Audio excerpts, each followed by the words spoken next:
말씀의 본질을 아는 것이 중요하다. 말씀의 본질을 아는 것이 중요하다라는 제목으로 말씀 전하겠습니다. 오늘 본문 24장은 그 약자를 보호하는 규례에 대하여 말씀하고 계십니다. 이런 내용들은 그 하나님께서 사회적 약자에 대해서 얼마나 큰 관심을 가지고 계시는가를 잘 보여주는 동시에 그 영적으로 연약하기 그지없는 성도들 또한 하나님의 자비와 긍휼을 힘입어 살아가고 있다라는 것을 깨닫게 해주는 그러한 본문이다라고 말씀할 수 있을 것입니다. 그 중에서도 이 시간 살펴볼 1절에서 5절의 말씀은 그 이혼녀와 관련된 규례, 그리고 신혼인 남자를 보호하는 그런 규례에 대한 내용을 기록하고 계십니다. 본문 말씀을 통해서 그 하나님의 이 말씀의 본질을 아는 것이 얼마나 중요한 것인가를 우리는 한번 생각해 볼 수가 있습니다. 이 말은 하나님의 말씀의 본질을 바로 알지 못하면 하나님의 뜻을 바로 행할 수 없다라는 그런 의미를 지니고 있습니다. 1절 말씀을 보시면 그 사람이 아내를 맞이해서 데려온 후에 수치되는 일이 그녀에게 있음을 발견하고 그녀를 기뻐하지 않게 되면 이혼 정서를 써서 그녀에게 주고 집에서 내보내라 라고 말씀하고 계십니다. 이러한 이 본문의 말씀은 마치 하나님께서 이혼을 정당화시키는 듯한 그런 인상을 주고 있습니다. 또한 하나님께서 짝지어 주신 것을 사람이 나눌 수 없다라는 예수님의 말씀과도 배치되는 듯한 그런 느낌을 우리에게 준다는 것입니다. 하지만 그렇지 않다는 것입니다. 수치되는 일이 있는 아내에게 이혼 정서를 준 후에 내보내라 라는 것은 그 남편으로 하여금 이혼 정서를 쓰면서 아내를 내보내는 일을 한 번 더 생각하도록 그런 시간을 갖도록 만들어주는 그러한 동시에 또 이혼하는 자신의 행위를 그 정인들 앞에서 그 엄숙히 선언하게 함으로 인해서 그 순간적인 이 분노로 인해서 그 아내를 집에서 내어 쫓는 그러한 일들을 방지하기 위한 그런 조치로서 하나님께서 이러한 이혼 정서를 써서 내보내라 라고 말씀하고 있다는 것입니다. 그 오늘날도 이와 비슷한 그런 그 경우를 우리가 볼 수 있지 않습니까? 그 남편과 아내가 이혼하기 위해서 법원을 찾아가게 되면 그 이혼에 대한 그런 것을 접수하고 난 이후에 한 달 후에 다시 찾아오라라는 그런 이야기를 하는 경우를 우리가 볼 수가 있는데 그 이유는 그 순간적으로는 이 아내와 남편의 감정이 상해서 또 이 감정에 의해서 더 이상 같이 살지 못하겠다라고 서로 이 감정이 상해서 이 법원을 찾아갔지만 이 감정이 누그러뜨려진 이후에 한 번 더 생각해 보면 나의 결정이 잘못되었구나라는 그러한 생각을 할 수 있는 기회를 주기 위해서 한 달 후에 다시 법정에 오라든지 아니면 15일 후에 다시 법정에 오라든지 이렇게 그 시간적인 여유를 주고 있는 것을 볼 수가 있습니다. 왜냐하면 사람은 이 감정의 동물이기 때문에 순간적인 감정에 의해서 어떻게 보면 그 인생에 있어서 가장 중요한 이 결혼이라는 것을 이 망치게 되는 그런 일을 행할 수 있기 때문에 그런 것을 미연에 방지하기 위해서 어느 정도 생각할 수 있는 그런 시간적인 여유를 주는 것을 보게 된다는 것입니다. 이 이혼 정서도 마찬가지라는 것이죠. 당시 이 남자에 비해서 상대적으로 이 여자는 약자였습니다. 그렇기 때문에 이혼 정서를 써주도록 함으로 인해서 이 여자가 남편에게서 해방되도록 해주는 그런 그 역할을 하였고 또 이혼 정서를 가지고 그 집에서 나간 여자 같은 경우는 자신이 원하는 대로 재혼할 수 있는 그런 길을 터주기 위한 그런 배려의 차원에서 하나님께서 이 말씀을 기록하고 있다는 것입니다. 만약에 그 이혼 정서를 써주지 않고 이혼한 그런 상황에 처하게 된다면 그 여인은 자신의 마음대로 이 재혼을 할 수가 없었습니다. 이것은 이 당시 이스라엘을 제외한 모든 고대 국가 사이에서 동일한 그런 이 간섭으로 내려오고 있었습니다. 그렇기 때문에 그 남편에게서 집에서 내쫓겨 나온 그런 여자인데도 불구하고 아직까지 그 남편의 소유인 것처럼 그렇게 생각되었기 때문에 그 여자는 집에서 쫓겨나왔으면서도 불구하고 자신이 원하는 사람과 다시 재혼하지 못하는 그런 일들이 고대 국가에서는 있었기 때문에 이런 그 사회적인 약자인 여자를 보호하기 위해서 하나님께서 이 이혼 정서를 써주어 그 집에서 내보내라라고 말씀하고 있다는 것입니다. 이처럼 하나님께서는 하나님의 형상으로 지음받은 하나님의 백성들에 대해서 얼마나 그 사랑하시는가, 그 사소한 부분에 대해서도 이 상처를 받지 않도록, 특히 사회적인 이 약자들이 어떤 사회적인 간섭에 의해서 고통을 당하는 그러한 일이 없도록 세세한 그런 부분까지 하나님께서 규례로 정해주시는 것을 이렇게 보게 되는 것이죠. 그 이유는 그 인간의 이 마음의 완악함 때문입니다.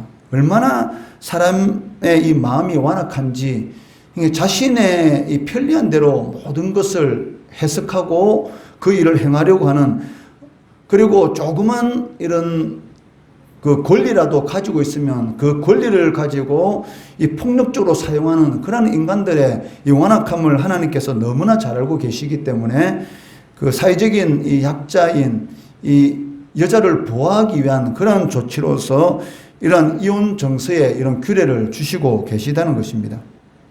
그렇기 때문에 오늘 이 본문의 이 말씀은 그 이혼을 정당화하기 위한 그러한 조치가 아니라 오히려 이혼을 억제하기 위한 순간적인 감정에 의해서 이 하나님께서 짝지어 주신 것을 이렇게 나누게 되는 그런 일들을 방지하기 위해서 어느 정도 생각할 수 있는 그런 시간을 주기 위해서 이혼 정서를 쓰도록 한 것이고, 또 도저히 같이 살지 못하는 그런 이 아내에게서 수치되는 그 부도덕한 그런 일, 즉 간음이라든지 이런 것은 제외되는 것입니다. 만약에 간음죄를 범하게 되면 돌로 쳐 죽이라고 하나님께 말씀하셨기 때문에 간음죄 이런 것이 아닌 그런 여자로서의 그 행하면 안 되는 그런 그 부도덕한 그런 일을 행하실 때에, 아니면 그 율법을 어기는 그런 일을 행하는 수치스러운 일이 발견되었을 때에 만약에 이혼을 하게 된다면 그 아내를 보호하기 위한, 그리고 이혼을 억제하기 위한 그런 조치로서 주어지고 있다는 것입니다.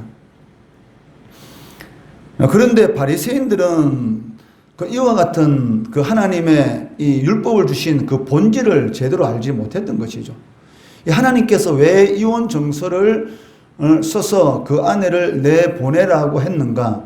이것은 이혼을 정당화하는 것이 아니고 그 연약한 그 여인을 보호하기 위한 그러한 조치로서 하나님께서 허락해 주신 것인데도 불구하고 바리새인들은 그 자신들이 편리한 대로 해석해서 마치 아무런 이유가 없어도 무조건 이혼 정서만 써주면은 아내를 내어 쫓아도 되는 것처럼 이렇게 말씀을 왜곡되게 받아들이는 그런 결과를 초래하게 되었다는 것입니다. 마태복음 19장 7절 8절 말씀해 보시면, 여짜오되 그러면 어찌하여 모세는 이혼 정서를 주어서 버리라 명하였나이까? 예수께서 이르시되 모세가 너희 마음의 완악함 때문에 아내 버림을 허락하였거니와 본래는 그렇지 아니하니라 라고 말씀하고 계시다는 것이죠. 이처럼 당시 그 지도층이었던 바리새인 서기관, 이런 사람들이 하나님의 이 말씀의 이 본질을 제대로 알지 못함으로 인해서 생기는 문제가 뭐였습니까? 그 사회적인 이 약자인 여인의 삶을 어떻게 보면 그 망치게 만드는 그런 일을 죄를 범하고 있는 것을 이렇게 볼 수가 있고, 하나님의 그 공동체인 이 이스라엘 사회 가운데서 하나님의 공의가 제대로 시행되지 못하도록 만드는 그런 일들을 오히려 하고 있다는 것이죠. 이처럼 하나님의 말씀의 본질을 바로 알지 못하면 그 하나님의 뜻을 행하는 것이 아니라 오히려 방해가 되고 하나님을 대적하게 된다는 것입니다. 그 대표적인 사람이 그 부활하신 예수님을 만나기 전에 이 사울이지 않습니까? 이 사울은 예수 믿는 사람들을 죽이는데 앞장든 사람이었고, 또 예수 믿는 사람을 죽이는데 찬성표를 던진 사람이었고, 예수 믿는 사람을 잡아서 감옥에 가두는 사람, 심지어는 이 다메섹에까지 가서 예수 믿는 사람을 결박해서 붙들어 오려고 하는 그런 이 생각을 가지고 있었던 사람입니다.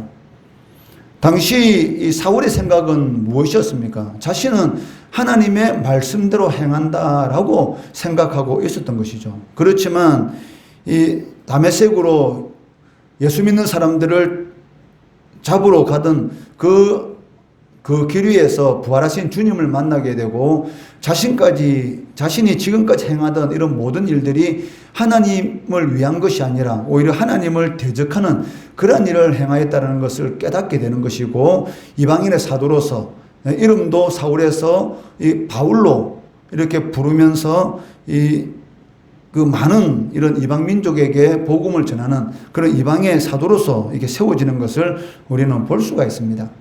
그러니까 하나님의 이 말씀의 이 뜻을, 이 본질을 제대로 알지 못하면 하나님을 대적하는 자도 될 수가 있다는 것이죠. 그렇기 때문에 이런 사람들이 그 하나님의 일에 대해서 열심을 내면 낼수록, 또 힘을 쓰면 쓸수록 하나님의 영광은 오히려 가려지게 되는 것이고, 하나님의 나라는 더 이상 성장하지 못하는 그런 일들을 행하고 있다는 것입니다. 그 실질적으로 이런 일들이 교회 안에서도 얼마든지 일어나고 있습니다. 특히 이 직분을 가지고 있다면서도 불구하고 또 교회 안에서 힘을 쓴다는 사람들 가운데 이런 사람들이 더 많을 수가 있다는 것이죠.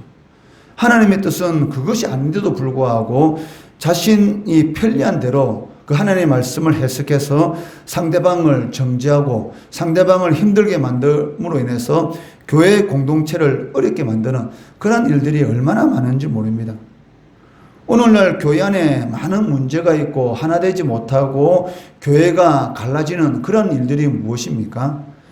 초신자들에 의해서 그런 일이 생기는 것이 아니고 오랫동안 신앙생활 하였던 그런 많은 사람들에 의해서 오히려 하나님의 말씀을 잘 안다고 하는데 이 바리새인과 서기관들처럼 하나님의 말씀의 본질을 제대로 파악하지 못하고 그냥 여자를 무조건 그 이혼정서를 써주고 쫓아내면 되는 것처럼 이렇게 해석함으로 인해서 오히려 그 하나님의 이 공동체를 더 어렵게 만드는 그런 일들을 행할 수가 있다는 것이죠.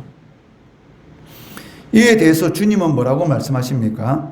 마태복음 23장 그 13절에 말씀해 보시면, 화 있을진저 외식하는 서기관들과 바리새인들이여, 너희는 천국 문을 사람들 앞에서 닫고 너희도 들어가지 않고 들어가려 하는 자도 들어가지 못하게 하는도다 라고 말씀하고 있다는 것이죠.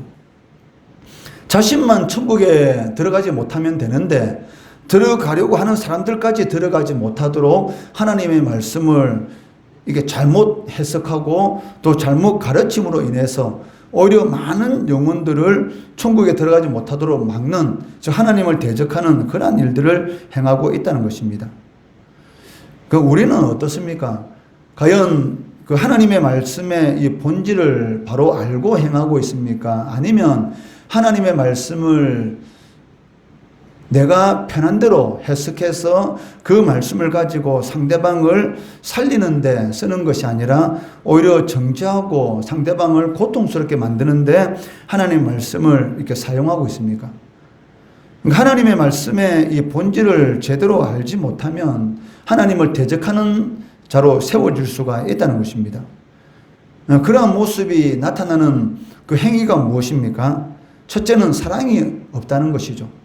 하나님은 사랑인데도 불구하고 교회는 사랑의 법칙에 의해서 세워지는 것이지 다른 어떤 인간의 지혜와 지식의 그러한 이런 법칙에 의해서 교회는 세워지는 것이 아닙니다. 그렇기 때문에 어떻게 보면 이 교회 안에서 행하는 모든 일들이 보면 사회적인 눈으로 보면 어떤 경우에는 답답하게 보일 때도 있고 느리게 가는 것도 있고 시대에 뒤떨어지는 것처럼 보일 수도 있습니다. 그렇지만 교회는 사랑으로 세워지는 것이지 어떤 세상적인 그런 이 방식으로 교회는 세워지는 것이 아니라는 것입니다. 두 번째는 냉정한 잣대로 형제를 이렇게 판단하고 정죄한다는 것이죠. 그러니까 하나님은 사랑이신데 사랑이 없어지게 되면 당연히 그 속에는 이 율법주의만 남는 것이죠. 그 율법주의가 무엇입니까? 그러니까 율법을 문자 그대로 해석해서 적용하는 것이죠. 그러니까 율법의 본질이 있는데 그 본질은 무시하고 주님께서 말씀하신 것처럼 그러니까 살인하지 말라. 즉 살인만 하지 않으면 자신은 계명을 지켰다라고 생각하는 것이죠. 그런데 그 마음속에는 상대방에 대한 미움이 가득 차 있다는 것입니다. 그런데 상대방에 대한 미움이 가득 차 있는데도 불구하고 자신이 겉으로 그 사람을 죽이지 않았기 때문에 살인죄를 범하지 않았고 나는 하나님의 말씀대로 살고 있다. 이것이 바로 율법주의입니다. 그런데 예수님께서는 뭐라고 말씀하셨습니까? 그 마음속에 미워하는 것은 바로 살인하는 것이다. 그 본질을 말씀하고 있는 것이죠. 그런데 이러한 율법의 정신은 전혀 없이 이 율법을 문자적으로 지키고 상대방에 대해서 냉정하게 이렇게 판단하고 정죄하는 것, 이것이 바로 율법주의입니다. 이것이 가장 큰 문제인 것이죠. 이러한 것들이 교회 안에도 얼마든지 있을 수가 있다는 것입니다. 그렇기 때문에 혹 나도 하나님의 말씀의 이 본질보다는 내 생각으로 하나님의 말씀을 함부로 판단하고 그 말씀을 가지고 상대방에 대해서 정죄하고 그리고 이 판단하는 그런 일을 행하고 있다면 속히 회개하고 잘못된 신앙의 자리에서 돌이켜야 한다는 것입니다. 그것이 하나님의 은혜와 복을 누리는 가장 빠른 길입니다. 겸손한 자에게 하나님께서 은혜를 베풀어 주신다라고 말씀하고 계시는데 교만은 패망의 선봉이다라고 말씀하고 있지 않습니까? 그러니까 이 율법주의로 흐르게 되면 당연히 교만하게 되죠. 왜냐하면 이 상대방을 판단하게 되는 것입니다. 율법주의, 율법을 문자적으로 무조건 적용을 해서 나는 문자적으로 잘 지키고 있으니까 그 지키지 못하는 상대방에 대해서 항상 이렇게 판단을 하는 것이죠.